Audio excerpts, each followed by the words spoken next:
Assalamualaikum warahmatullahi wabarakatuh.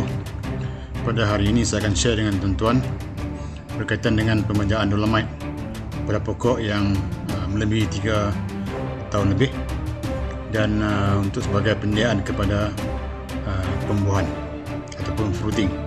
So sebelum kita membuat penyediaan kepada fruiting, kita perlu untuk membuat penyediaan terlebih dahulu, di mana kita akan perlu letak di dolomite, pastikan supaya keadaan tanah yang agak selesa, yang sesuai, yang baik untuk pembajaan seterusnya. Baja dolomite ini sebenarnya adalah baja mineral, iaitu mineral fertilizer yang mana diambil daripada bukit ataupun gunung. Dalam hal ini saya menggunakan baja dolomite daripada Perlis.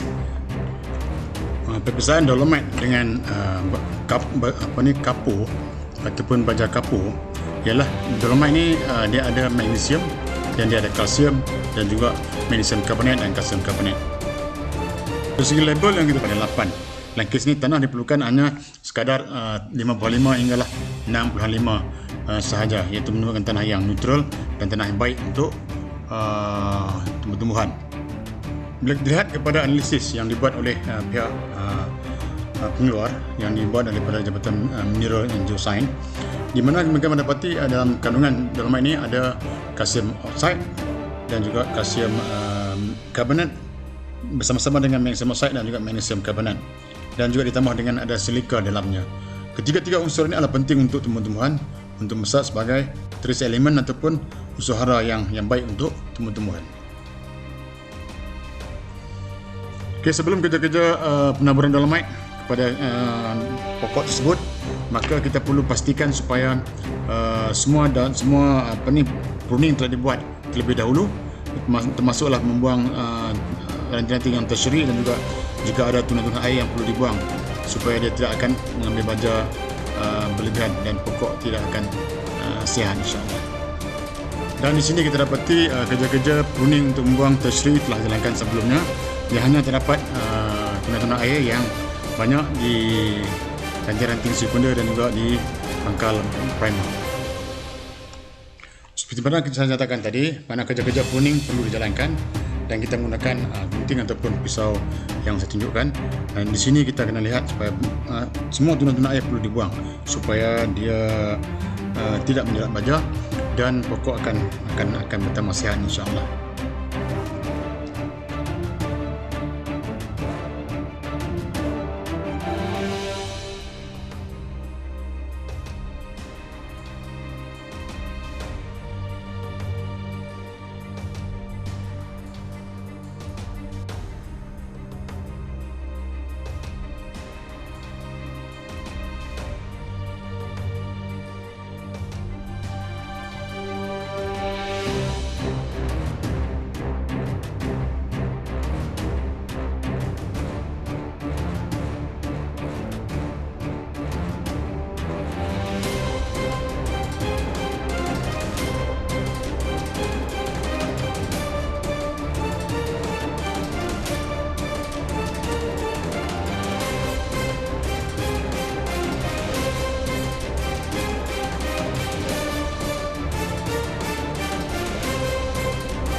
Okey, setelah selesai kerja-kerja pruning, iaitu membuang semua tunas-tunas air pada dahan pokok durian tadi, maka aktiviti untuk menabur dolomite dijalankanlah untuk memudahkan supaya baja-baja yang kita tabur tadi tidak diambil oleh tunas-tunas air jika tidak dibuang.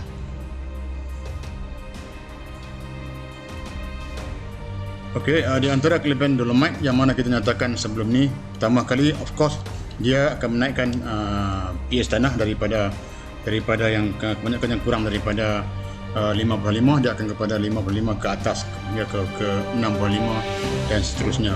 Yang menyebabkan keasidan tanah itu menjadi close kepada neutral.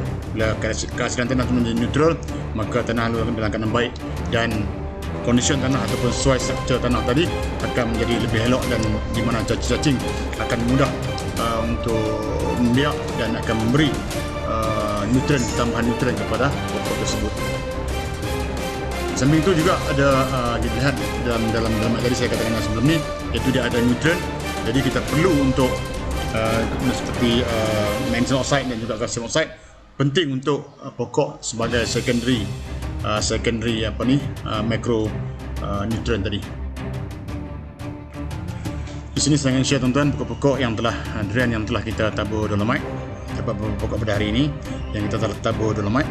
Dan tuan-tuan boleh lihat sendiri bagaimana taburan dolomite itu perlu dibuat supaya kita dapat memastikan supaya tanah di sekeliling kanopi itu akan bertambah baik, insya-Allah.